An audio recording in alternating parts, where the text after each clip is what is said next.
دلچسپ سبق آموز واقعہ۔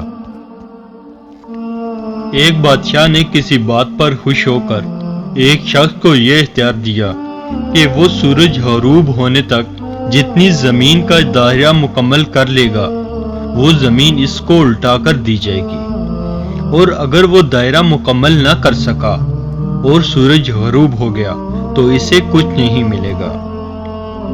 یہ سن کر وہ شخص چل پڑا۔ چلتے چلتے زور ہو گئی تو اسے خیال آیا کہ اب واپسی کا چکر شروع کر دینا چاہیے، مگر پھر لالچ نے غلبہ پا لیا اور سوچا کہ تھوڑا سا اور آگے سے چکر کاٹ لوں۔ پھر واپسی کا خیال آیا تو سامنے کے خوبصورت پہاڑ کو دیکھ کر اس نے سوچا اس کو بھی اپنی جاگیر میں شامل کر لینا چاہیے۔ الغرض واپسی کا سفر کافی دیر سے شروع کیا۔ اب واپسی میں یوں لگتا تھا جیسے سورج نے اس کے ساتھ مسابقت شروع کر دی ہے۔ وہ جتنا تیز چلتا پتہ چلتا سورج بھی اتنا جلدی ڈل رہا ہے۔ عصر کے بعد تو سورج ڈلنے کے بجائے لگتا تھا پگھلنا شروع ہو گیا ہے۔ وہ شخص دوڑنا شروع ہو گیا کیونکہ اسے سب کچھ ہاتھ سے جاتا نظر آ رہا تھا۔ اب وہ اپنی لالچ کو کوس رہا تھا، مگر بہت دیر ہو چکی تھی۔ دوڑتے دوڑتے اس کا سینہ درد سے پھٹا جا رہا تھا، مگر وہ تھکا بس دوڑے جا رہا تھا۔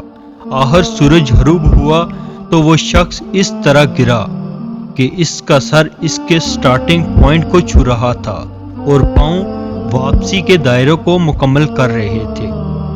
یوں اس کی لاش نے دائرہ مکمل کر دیا۔